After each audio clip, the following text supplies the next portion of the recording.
CMO Huddles Studio is produced by Melissa Caffrey. Our production assistants are Laura Parkin and Ishar Cuevas. If you'd like to learn more about CMO Huddles, please visit CMOHuddles.com. I'm your host, Drew Neiser, and until next time, keep on sharing, caring, and daring each other.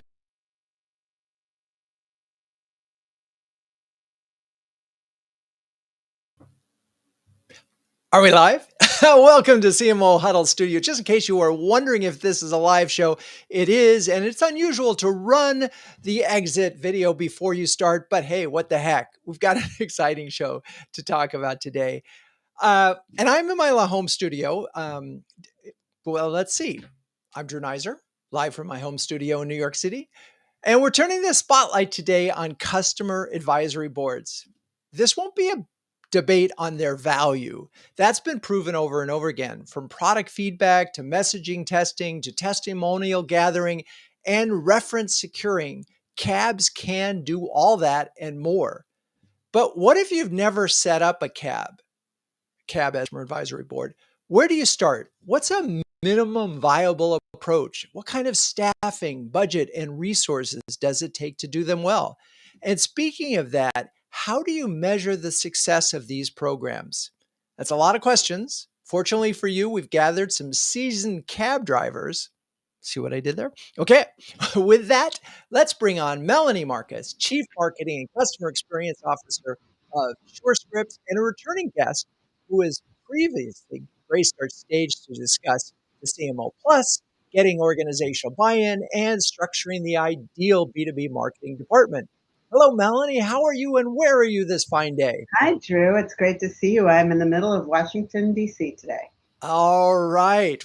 Well, nothing going on there. Not much. No. Not much. Just a la-di-da kind of a day. Well, we'll just keep moving on. So let's talk about, you were, before Surescripts, you were at McKesson for 10 years, a council there, and you have a cross-segment council at Surescripts that's been going on for 6 years.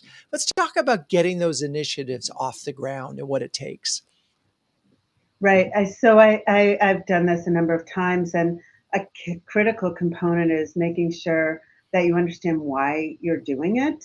And, for us in both cases, it had to do with establishing deeper customer relationships with some critical customers, feeling like they had some engagement in our strategy and some ownership of our strategy, and setting ourselves up for those customers participating in pilots at some point. Now, that doesn't all happen in the first, meeting or even 2 or 3 meetings. It happens over time.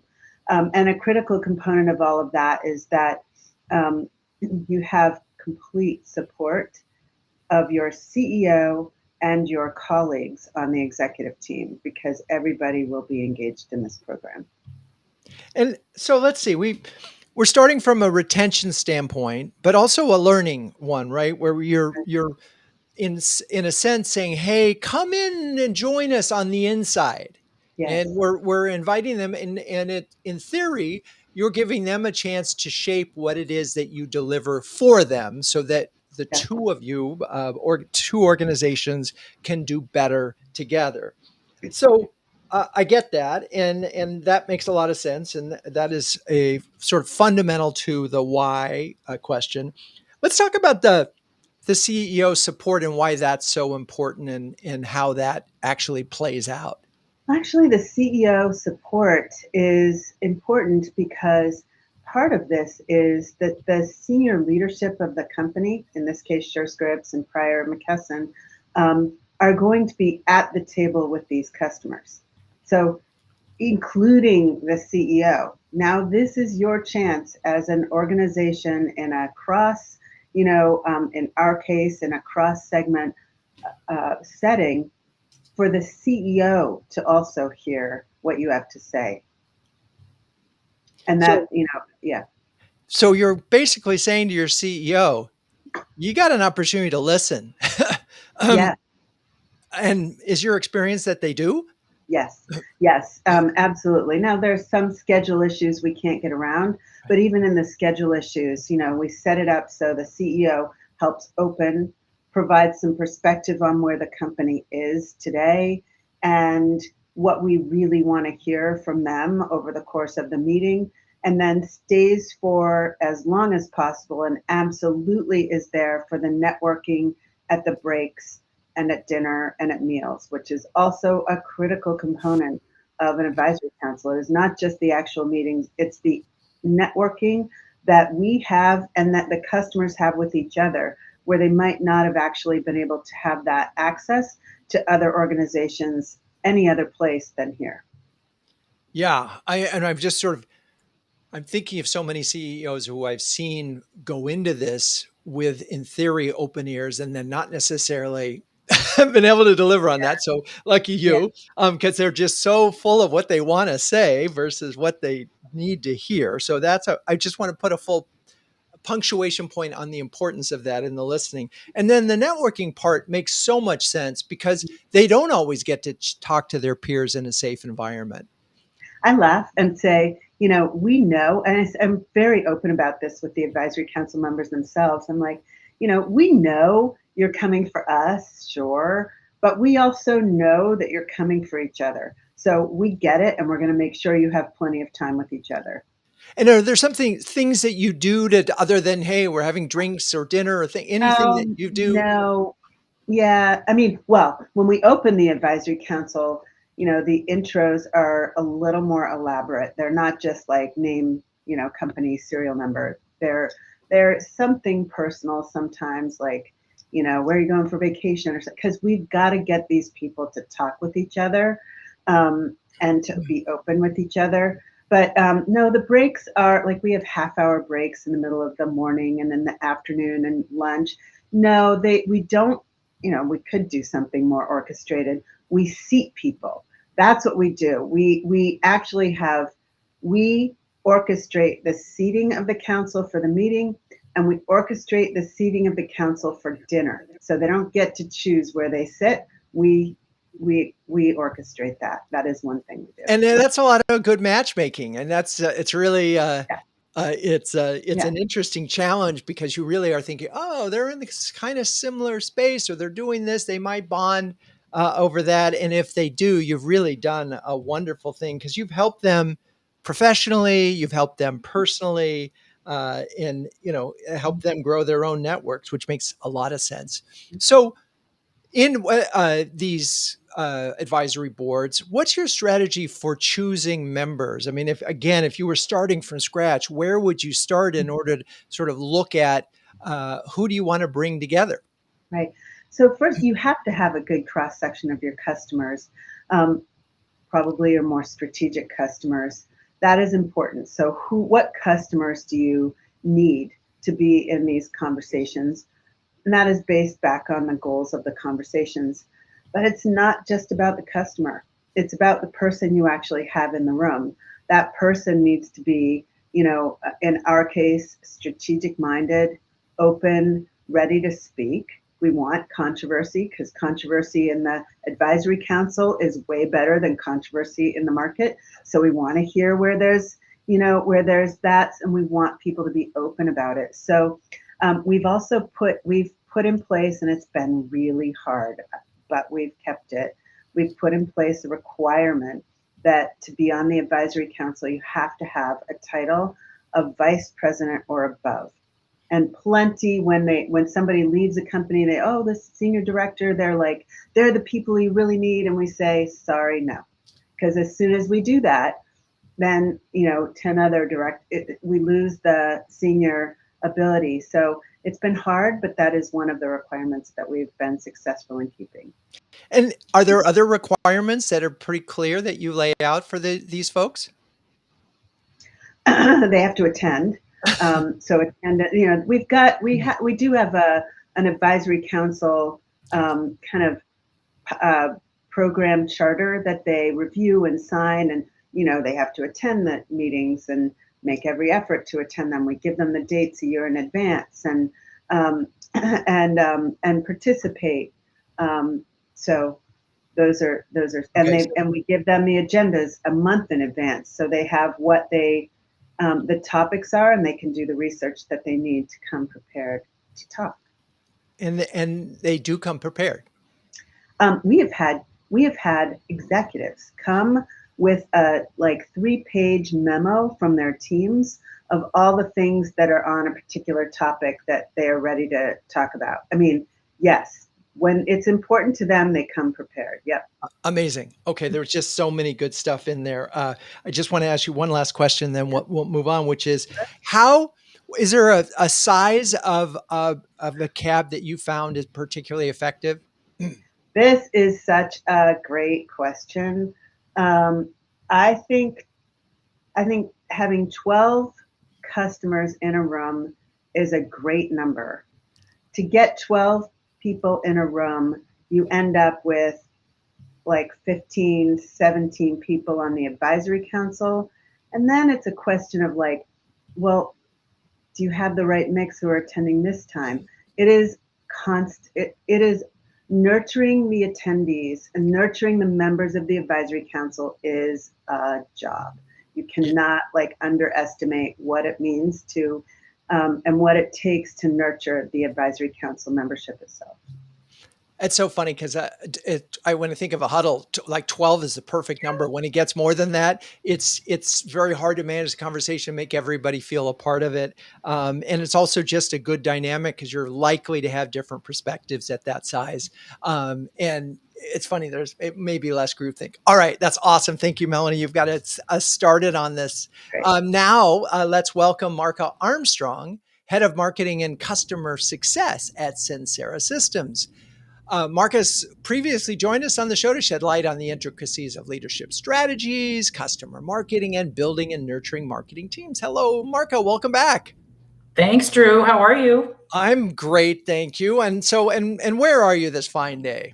I am enjoying a gorgeous snowy day in the Front Range of Colorado. Snowy day. I mean, it's in the 70s here on the East Coast, and it's snowing in the mountains. Amazing. It's certainly, we're like Mount Fuji. We finally got our first snow of the year, so we're excited about that. All right. Get those skis waxed. So let's talk about your role in setting up a cab at Sensera. Yeah, so I think innately, as the head of marketing and CX, it falls very much in my purview to lead this. Now, we are a startup, only been around for 10 years, so I'm going to come at this from a different perspective than Melanie just did. And the core is back to prioritizing the feedback from customers. I know you said that in the outset. But when you are or have traditionally been a transactional business, like Sensera has been in the construction industry to project managers, and you're moving towards more of an enterprise sales motion, it's really important to realize that customer feedback is the only way you're going to ultimately succeed there. And so we also know, right, that the B2B sales motion is such that, especially at the enterprise level, they're looking for reference customers and they want to talk to each other. We've had a bit of inertia historically that, we think general contractors don't want to be in the same room. However, I've been to enough events now in my year at Sensera to know that they're actually friendly to one another and they like to talk. So we're at a point right now where it's all about setting up that initial part of the customer marketing program, getting those referenceable customers like Melanie spoke about, getting them to tell us their story and their use cases and what they're willing to share. And then from our side at Sensera, it's what are we willing to share with them? And I think that's probably the biggest hurdle that I have currently is just making sure product and engineering are aligned with this, because at the end of the day, you got to, give something in order to get something back. So that's where we are in this initial conversation. So that's so interesting. So talk about this process, because I do know that with a lot of cabs, these folks are invited in to see the roadmap often before others get sort of an opportunity for them to weigh in. But it's both a risk and it's something unusual. If you've never done that before, your engineering team may go, wait, what do you mean we're doing that? How have those conversations gone? Those conversations, I'm going to call it dynamic. They've been extremely dynamic on both sides of the table. And where we've gotten to, because Sensera is both a hardware and a software company, so it's like a cell phone. Your camera doesn't work without the software. So what we've started to do is turn on some features behind the scenes with our customers before they even know that they're there, and then bring them into the fold and say, hey, did you know We just added a benefit for you without them knowing. So that gives the customer something that they didn't know they had. And that gives the engineering team and the product team comfort that we're not unleashing something to customers sooner than they're ready to share it. And is that something that you do more likely with a customer that you want on the advisory board as a sort of early thing, or is that a thing like recently Spectrum here just said, hey, congratulations, we've upgraded your internet speed from 400 to 600. It just sort of showed up. Yeah, so it's actually a combination of customer profile. So based on the use case. So for example, if they're a security customer, we might launch a security feature to them. If they're a customer that's looking at just monitoring of their site, we might launch that. If they're a customer that has used an AI functionality, we might launch additional AI functionalities. So it's very much customer dependent. And then, we'll take a look at how they're using the software themselves and say, hey, this is a great user base. These are people that actually might take advantage of this. And then to your other point, layering on, who do we want to have as a part of a customer advisory board that will actually carry some heft and some weight in the conversation. We don't always go to the top tier clients necessarily, but we'll go across the spectrum to get a top, a middle, and a lower tier customer. And when I say tiers, I'm talking revenue size. Right. So, so it'll honestly, it will vary, and we're being very prescriptive about it because we want to make sure that the feedback that we get is usable and that the clients with whom we engage are actually ones that are going to give us that feedback. Right. And that's a tricky part of this. So as you're looking at it, so far what I've heard is in building out your advisory board, you have a mix of clients in a mix of industries where you're sort of delivering some products to them in advance for them to sort of give you feedback on. And as you get that feedback, you get to know them better. And then there's this ongoing loop happens. What else are you thinking about in terms of this give to get part of customer advisory boards? Yeah, so I think, so again, part of it too is, I mentioned CX.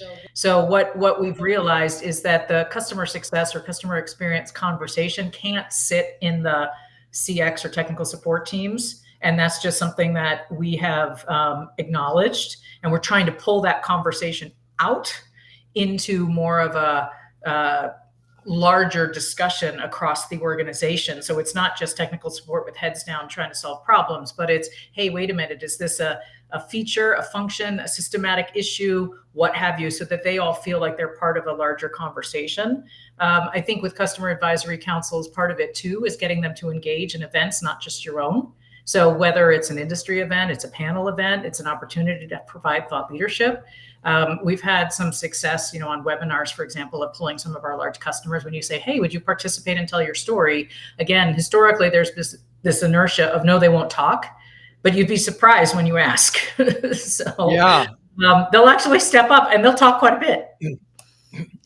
It's funny, you give them the stage and all of a sudden they're ready to do it, but you have to ask. I think it's really interesting about the structure and where this sits, because some folks might say, oh, well, we've got customer service, we can just put our cab right there. And what you're saying is that's not ideal, but they have to be involved somehow. So how do you sort of balance that? Whereas this is a marketing/retention initiative that we're also going to get product feedback on. How do you, for the folks that are in customer service, make sure that they feel that there's value in this for them as well?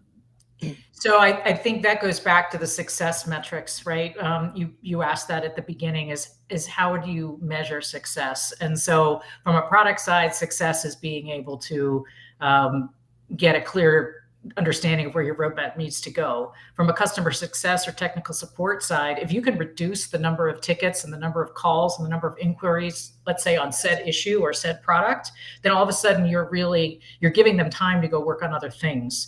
So you have to tie those different metrics together and make sure that at the end of the day, and I had this conversation with our technical support manager a couple of months ago, and they're spending 90% of their time on technical support and only 10% of their time on customer success. And I said, hey, if we can actually go spend 50% of our time or even 40% of our time on outbound conversations with customers, I guarantee you that inbound tech support floodgate that you're feeling right now is going to go down.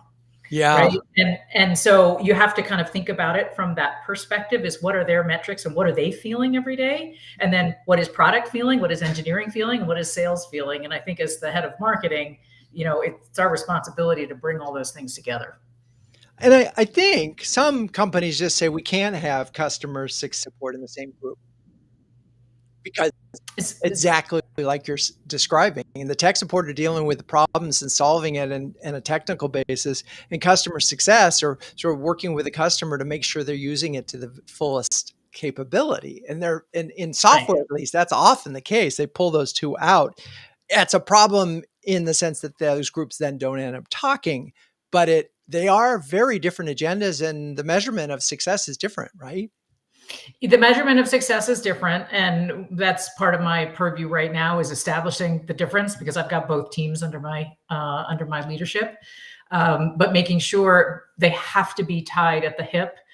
There's a lot of process, and especially for a company like Sensera that's 10 years old, we've grown organically so quickly, and it's a lot of just establishing what those processes look like. And so I've spent a lot of time kind of in the weeds on that. And I know I'm veering off the topic here, but if you can establish what your process looks like, establish what your metrics are, and then when you go back to this, CAB discussion that we're having, making sure that they're very much a part of this conversation, and also the ones recommending, talk to this customer, don't talk to that one, right? We just had a really unfortunate experience here. Or, by the way, we turned this customer around. We sent people on site. We troubleshooted what they needed. And they're actually kind of jonesing on Sensera right now. So even though they're a small fry, you might want to put them in the mix of a customer advisory council to make them feel more important. And then they become a repeat and a renewable customer. And there's another success metric. Yeah, it's such a good point. I mean, it really is. Part of this is you're sort of finding who are the brand champions out there for you. And they may not be your largest clients, but they could be great references. And that's all part of this. The other part I heard very much so was that this is a team sport, that you can't do these things in isolation. If you want to do it well, you've got to bring in a number of parts of the organization, which makes it more challenging, but more worthwhile. All right. Well, we'll be back, Marca. And then, but right now we're going to bring on Marina Ilishaev, who I probably just butchered your name, and I apologize. Who's the Chief Marketing and Operating Officer at Boardstream AI, an advisory boards as a service firm and a CMO Huddles partner. She's an industry expert who's joining the show for the first time. Hello, Marina, and welcome. Hi, Drew. How are you? I am great. Thank you. Now, and where are you this fine day? So I'm actually nearby Melanie. I'm in Maryland, outside of the district, enjoying the beautiful day today. All right. Well, we've got everybody's happy with the weather on this show, which is great. All right. Well, look, you've heard Melanie and Marca, and I know you only think about advisory boards. So is there some things that you want to sort of double click on that they said or add? Let's go there, start there. Yeah, absolutely. So first of all, I love the insights that both Melanie and Marca shared on the topics of customer advisory boards. I 100% agree that the priorities here are key, especially as they relate to corporate strategy. Before I joined Boardstream, I actually did manage CABs at various organizations. And depending on which organization it was, they focused on either higher strategic goals, like the ones Melanie highlighted, but also more product specific, like the ones Marca was talking about. But in all of these situations, the outside perspectives that CAB offered was so invaluable. But the challenge we kept encountering was how to maximize the value from our advisors beyond the meetings themselves. I know Melanie mentioned networking opportunities, and that's definitely huge. What we found was in-person meetings were so incredible for engagement participation, right? So the advisory members were there, they were talking to each other, and everything was happening organically. But what was happening in between, that was the challenge. How do you keep your members engaged? How do you leverage ongoing opportunities? This is one of the biggest pain points that we address at Boardstream, and why so many companies do come to us, because they don't have a dedicated support and therefore don't want to start a CAB, or even worse, they do start one and then they don't see the value in it. So by offering to facilitate the management of their boards, we help companies truly maximize the value. Interesting. So before you go on, I just want to sort of, so the companies that have advisory boards, and most of the ones that I know do this in-house. They assign someone to it who sort of learns how to do it, and obviously it's not a profession. It's a something that they do as part of another job that they have often. Mhm. And you all are dedicated to this. So I guess where I'd want to go is how do you optimize the of an advisory board? Absolutely. So we actually propose a structure. We work in partnership with our companies where we ask them to provide an executive sponsorship. So it has to be somebody, one or two people at most, that are part of the executive sponsorship team that are bought in into the vision of the advisory boards. And then there's got to be a manager or a dedicated support person from the company that would work with us to run the meetings, to essentially guide the advisory boards throughout the year in terms of strategy development and things like that.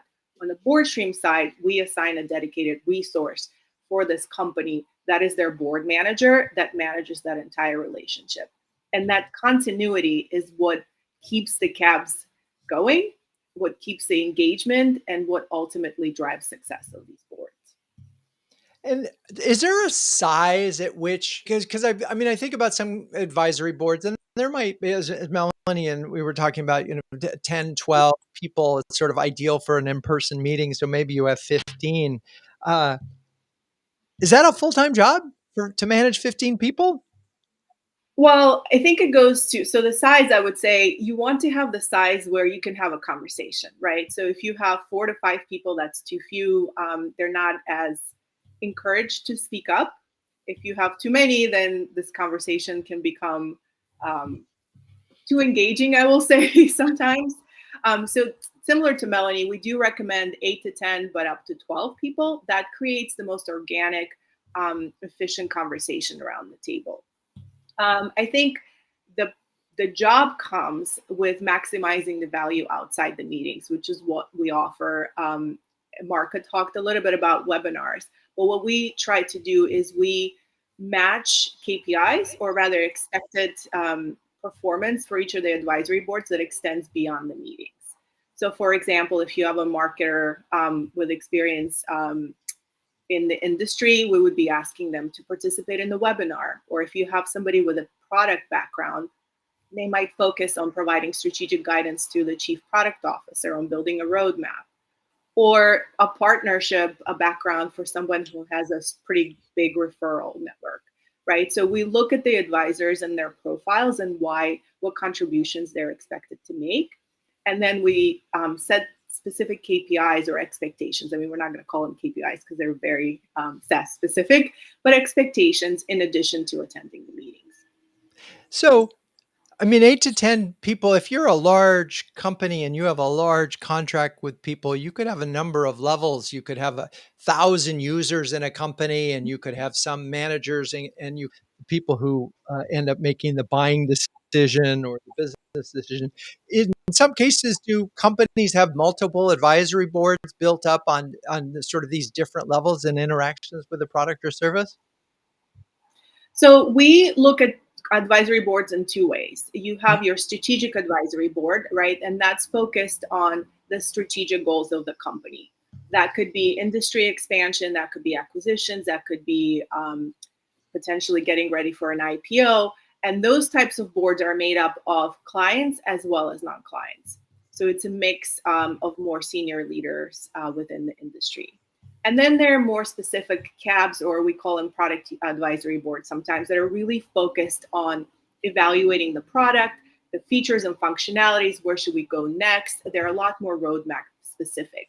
And you could have both, right? I've been in companies that had both, where strategic advisory board was really guiding the company structure and the strategy that they were going for, where the product advisory board was very specific. Hey, we're about to add this feature. Do you find it valuable? How would you use it? What's the use case?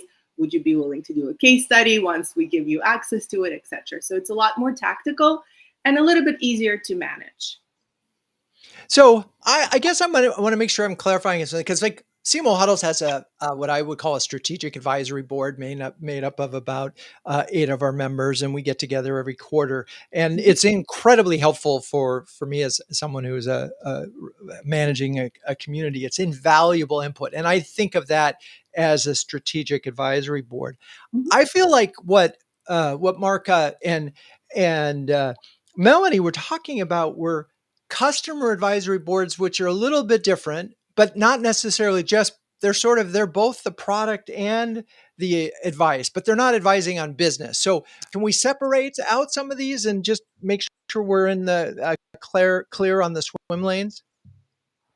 Absolutely. Within the strategic advisory board, there's still, the way we are defining strategic advisory boards, they're still advising the business, but they're advising the business on the next step in their strategic growth, right? So, for example, when I was at Suzy, one of the challenges we were looking at and having our advisory board help us with is which industry should we be expanding in next? Should we have 2 industries that we could potentially go after? And we would present the pros and cons for each and then help ask the advisory board to help us guide with that decision, right? Based on the information that they had. So it's very much specific to the business. However, we relied on their expertise within those industries to let us know what the state of the market is, what the expectations should be. Does that help clarify this? I think so. I still sort of in this little mode, and we'll get back to Melanie and Marca as well in a second, because I'm still at there's what I'll call business advisory boards, which are really the executive committee.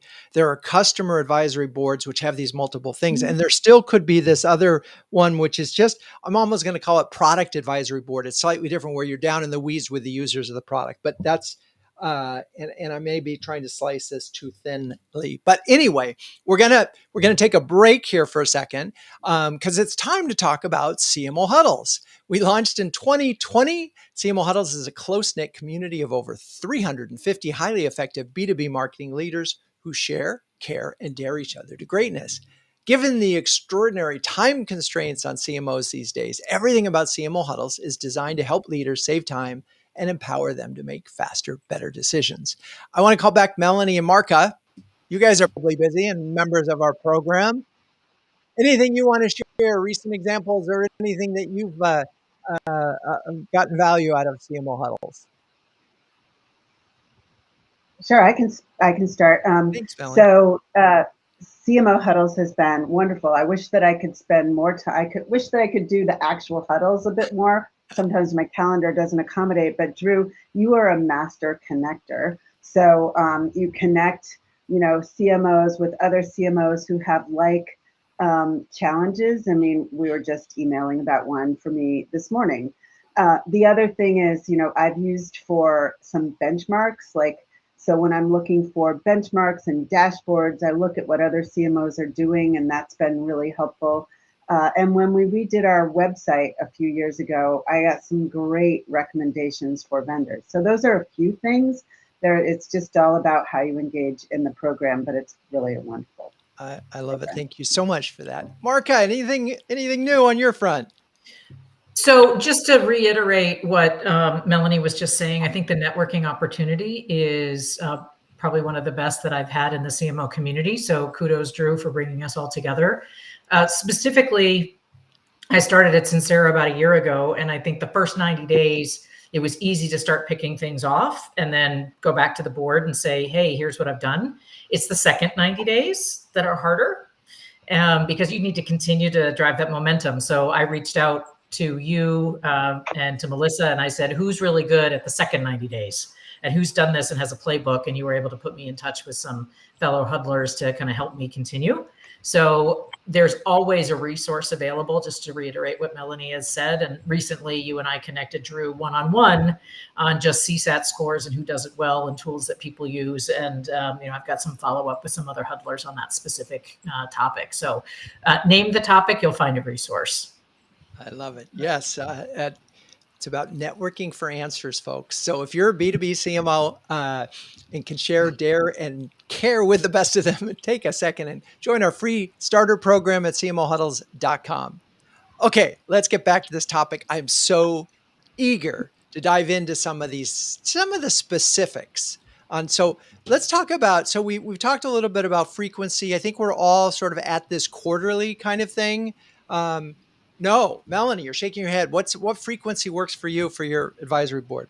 Well, we've been doing twice a year in person, and this coming year we're going to shake it up, and we're going to one 2-day meeting in June, followed by virtual meetings in a more agile approach because we're in an innovation cycle. So we think we might need them in a more agile way. So we don't do it. Interesting, but one 2-day meeting, that's a significant investment in bringing, as we talked about, 12 people together and taking care of them. So that's interesting. And okay, Marca, what kind of frequency are you looking at? So a frequency that's worked well in my past, Drew, has been 3 times a year, 2 of them virtual and 1 of them in person. And the in-person is always tied to some kind of event that we've hosted as an organization, not necessarily at Sensera, but my former life. And so then you bring the advisory council together prior to the start of that event, and then they're part of that event along with a larger cohort of clients. So that's worked really effectively. And then a cadence of about 2 other meetings virtually is just about enough in order to keep people engaged and not make it too much. And the other concurrent with another, right before another event. I mean, if you have an industry conference that you know all your clients are going to go to, it sure as heck saves you time and money and energy because they just come a day early, right? And you can piggyback on them. And also it kind of gives them a head start on the event. So Marina, when you're advising customers, what is an ideal frequency? Yeah, we've been advising quarterly meetings alternating between virtual and in-person. And I stress the fact that they're usually about a day long, and the virtual component is about 4 to 5 hours. But when we do advise to have virtual meetings, we really want to make sure that it's an interactive meeting. So we think about the types of the agendas that you want to have on virtual versus in person, because virtuals are a lot harder to facilitate. So quarterly with a very, very, I would say, engaging agenda for the virtual meeting. And with these virtual ones, are people doing what they often or were doing during the pandemic, where they're also doing like a wine tasting and they ship something to people, or a Tuesday or anything sort of more entertaining to try to loosen things up and get conversation, or it's just sort of, hey, we got an agenda, we want to hear from you. It's asking questions and giving information. We haven't done wine tasting because they've all been during the day, but definitely workshops, definitely breakout groups, a lot of conversations, right? So no presentations unless they're for about 5 to 10 minutes to set the stage for discussions. That's kind of been our advice. Okay, so we're talking, and it's funny, so 2 times a year, 3 times a year, 4 times a year, somewhere in that, at minimum 2 times a year. Ideally, at least once time a year in person. Of course, there's a lot of cost to that. And so the question then, I'm just going to prematurely, but jump on it. So how do you, as you're putting together the budget for this event, sit in front of your CEFO and say, okay, the ROI on this is X. And that's got to be a difficult conversation. Melanie, in particular, I want to go back to you on that because it's Sure. a 2-day event. Yeah, it's a 2-day event, and we've done, plus we have been doing another half day. So in the year. So, this is where I go back to what I said at the very beginning about being aligned with your CEO and your executive team and all in on the goals for this program. And there is no advisory council that's going to pay off, probably, at least not in a business like ours, that's going to pay off in the first meeting or the second meeting or the third meeting. It's going to be over time. When we first put ours together here at Surescripts, we had a product coming out to market that was incredible. It just captured the imagination of the market and of our advisory council. Like, we couldn't put another topic out, but it would go straight to this. It was about prescription price transparency. And like every time we've tried to talk about something else, they somehow magically brought it back to that. And it was great because it was giving us what we needed to be able to bring this out into the market at the right pace, in the right ways. Now that was a few years ago, we've gotten to a next step where, like, this is an example, not an ROI. You could have necessarily said this is exactly what's going to happen, but you have to be patient. We had a customer present with us last year an idea, and we just brought that idea out with a class report, points of light, and it's a massive um, upgrade in the way that prior authorization is done in pharmacy. So, for example, and it's going to be, and we're bringing that to market. So those are just some examples that you can't say this is what we want to happen. You have to set the stage in a strategic council so that things can happen over time, and you have to have your executive team agree that that's okay. Right. It's like you have a list of good positive outcomes that could happen. A, we could have retention. They could stay with us longer. B, we could get product ideas that could help us later. C, we could get product adoption faster. Or D, we could find out that product we were thinking about isn't going to work. Exactly. Those all have business value, but they're all outcomes that could be positive. I'm wondering, is there another outcome that I missed, Marina, in that list of things? Because we've got retention and higher customer value. We've got product input. We've got sort of, obviously, another thing I would imagine is that they're more likely to be references, which could also Absolutely. result in new acquisition. What are these other outcomes as you're selling in a program like this that other CMOs could use to justify the investment? Yeah, I would say that references are huge, and the commitment to leverage your network, right? To share the webinars, to share some of the content within your network, to essentially endorse the company that you're with, and be proud that you're making contributions to that organization. So that's another thing that I would say is it's kind of in terms of a customer advocacy program, right? The KPI assigned to that. Okay, I'm switching gears slightly, but we're part of this goal of these things is to really listen. I talked about that earlier. We're going to take the wax out of their ears. We're really going to listen to their input. And I've told this story on the show before, but Dell decided they were going to really listen to their customers. And the customer said, we want a Linux-based laptop. So they went out and produced a Linux-based laptop, and nobody bought it. Nobody. They didn't sell a single one. So my question is, but there's a tricky part of this is when you ask for someone's input and they give it and then you don't do it, they might be upset. So how do you manage the input that you get? And Mark, I don't know if you've gotten any product input yet, but in past experience, how do you make sure, that you still have responsibility for sorting these things out, right?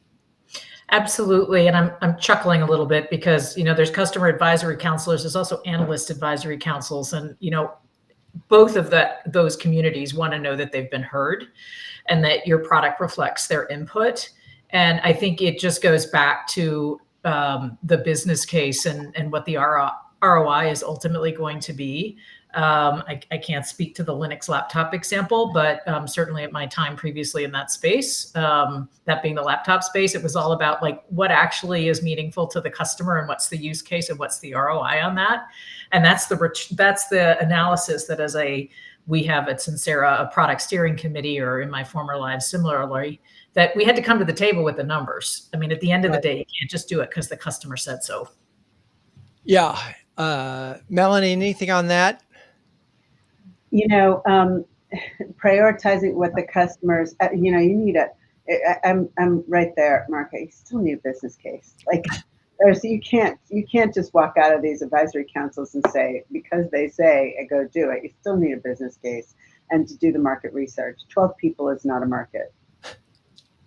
Right. This is qualitative input. This is not Right. quantitative input. I think that's really important. In the Dell case, it was quantitative. People voted, and that was the result. There was a heyday for asking your customers on a broad basis. Maybe 10 years ago, Starbucks did it, and Dell did it, and both came back with just crazy ass products that nobody wanted.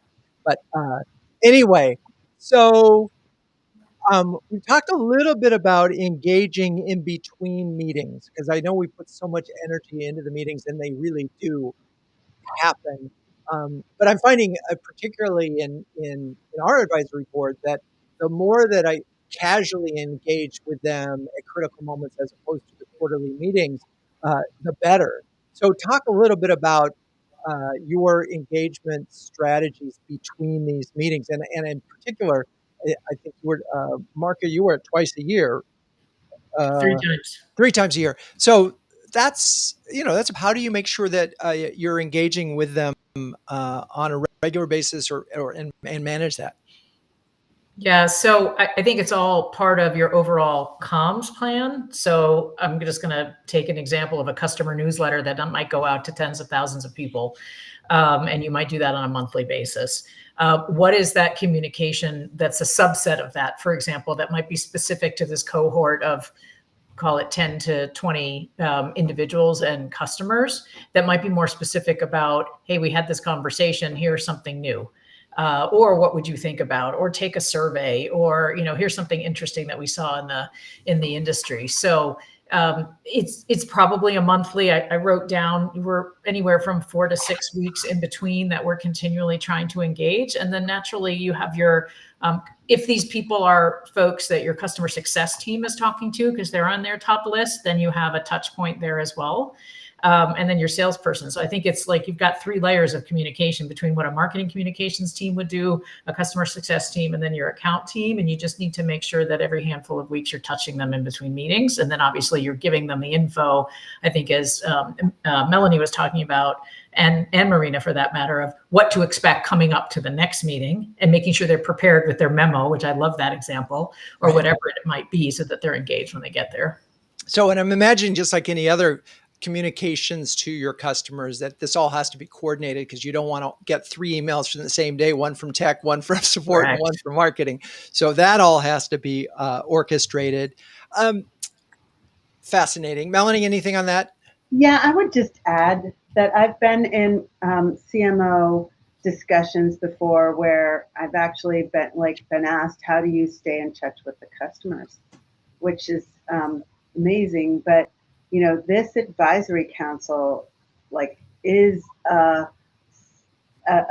like the way to stay in touch with customers beyond just surveys and seeing them at trade shows and seeing them at customer meetings.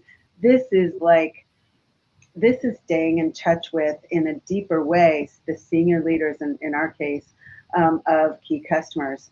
So, I mean, as a CMO, these are amazing tools for you, in particular in the organization. I love it. And I've told this story perhaps on the show, but if you are a CMO and you're presenting to your board and you start the sentence with, I was talking to a customer the other day, boom, all eyes turns on you. You have their attention. Everybody, it's an amazing moment. So, okay. Love that. This is a way for the organization to stay close, but it's a way for the CMO to stay even closer and be the champion of the customer in the boardroom. Marina, anything else on that topic of just sort of gaining feedback and I don't know. What I like about this is that we're really talking about making them feel special and important. Right. And I think Melanie was talking about gaining ownership of the strategy. I think, having them understand the business on a deeper level, leading them more, thoughtful and impactful participation. That's kind of what you're looking for during those in-person meetings. And if you are engaging with them throughout the year, they are a lot more invested in the success of the business, right? And you mentioned coordinated approach, and that is so true. I think that's why I talked a little bit about the board manager or having somebody on the team. If you're not engaged with outside company, if you're doing it alone, having somebody who's assigned to managing these advisory boards, that there's one person that's coordinating all these efforts. Because as you said, it could be a newsletter going out, a request from a CS team or an AE team, etc. So, real quick on this one, term limits, and if so, if yes, how long? Do you have them, and are they written down? Market term limits for board advisory boards? I've always done it on a 12-month commitment and then an opportunity to renew, but look for people to either come off or be added. Melanie? I've had term limits, and I would say that the tenure of advisory council members can be tricky, because these are our key customers, and as long as the customer is there, like we need them engaged in the program. So what we found, I think beyond that, like the pro here is that when a senior leader decides to leave one of our key customers, we are actually one of the first calls, or we're at least in the, I don't know if we're the first call, but we're at least in their list, on their list, that they have to figure out who's going to take on the advisory council seat. And they need to talk with me to make sure that's going to be good before they leave. And that's happened like repeatedly, which is phenomenal because we now get a new senior leader contact right away. But in terms of term limits, you know, that is just a trick and part of the nurturing of the advisory council. I can't say there's a firm rule. No, but that's such an interesting and sort of moment in that you talk about retention, and you have all this energy you put into the relationship at the senior team. And this is a big ticket customer, and they're leaving to go somewhere else. Now, obviously that they go somewhere else where they can buy you again, but Yeah. to be blessed by them and say, here's the person, and you're going to get invited to this thing right away. What an icebreaker. It's unbelievable. It's like, it makes me so happy and just like excited about the customers who are part of this. They're proud to be part of it. We're proud to have them part of it. They're on our website, like, you know.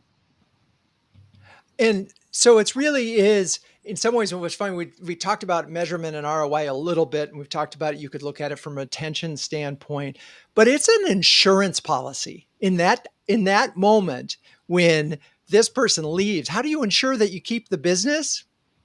Boom. The advisory board is yet another piece of this thing. So that sort of adds a different level of value calculation. Before we sort of sign off on this thing, do you have any form of tracking that you do, or sort of ongoing measurement that you look at to help know your program is healthy?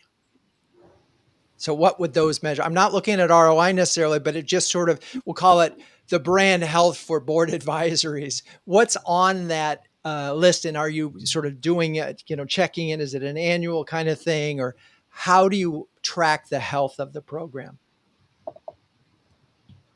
So from our perspective, we provide a scorecard, a template for our clients of all the advisors and the goals or the KPIs, or however you want to define that terminology, that we set forth for an annual review. Have they been engaged during the meetings? Have they offered additional value outside of the meetings? And our clients go through this evaluation period to see how the board member is performing. And that's the way we really track success. Right. Yeah, Drew, we've always done surveys at the end of meetings. Uh-huh. So at the end of every meeting, we've put, and again, not at Sensera, but my former life, we put surveys in front of the participants, and maybe 10 questions, and just ask them what worked, what didn't work, what do you want to see, how engaged are you, do you want to continue? And it's been super successful. And the boards that I've worked with historically have been folks not as senior as the people that Melanie's referred to, just based on the nature of the industries that I've worked in. So people move around a lot. And so when you're dealing with project managers in the construction industry, they could be working for one GC 1 year and another GC the next. So it is important to keep track of them, to Melanie's point. But getting their commitment for a year is a lot, because they're managing a project that's got multifaceted things going on, and they're in the meat of the business daily. Yeah, I mean, everybody's really. Go ahead, Melanie. And Melanie, I wanted to sort of frame this. I'm looking for, is there sort of one measure that kind of gets you that yeah, we're killing it with that person? There isn't one measure. We do surveys too. There isn't one measure. I'm going to give you a funny piece. In addition to, like, did they come? Did we get enough of the advisory council to come to the meeting? When we get a meeting, a 2-day meeting, and every advisor attends for the entire time, that is success. And they're speaking. Not everybody speaks as much as we'd like, but speaking.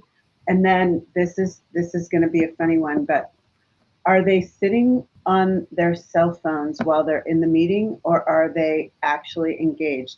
And when we look around and we see everybody engaged and not on their cell phones, and then we've had a great meeting. And that usually happens when we've got them to Marina's point, when we've got them deployed in some facilitated, like, workshop approach. Okay, so there it is. The magic formula here is, if you've done a cab and they're not reaching for their cell phones every second, you've got a highly engaging thing. But we're all allergic to the phones. I mean, it's like we need to put them in bags and make them check them at the thing. But if they're checking their email every 5 minutes and they're looking for the things, you don't have them. All right. Well, amazing conversation. We come to range again. I don't think there is any doubt that if you should have a customer advisory board. You may need several of them. About it from the beginning, though, the mix of it, we've talked about who needs to be on that and the value to do it, the frequency of engaging with them, and then engaging in between. We talked about the way of measuring success based on participation in a true way, not just showing up in the room, but actually engaging. All right. I want to thank Melanie, Marca, Marina. You're amazing sports and so helpful in understanding this. Thank you, audience, for staying with us. Please join us in 2 weeks when we'll be talking about event strategy and ROI with Ilishaev, Isabel Pulias, and Kevin Ruane.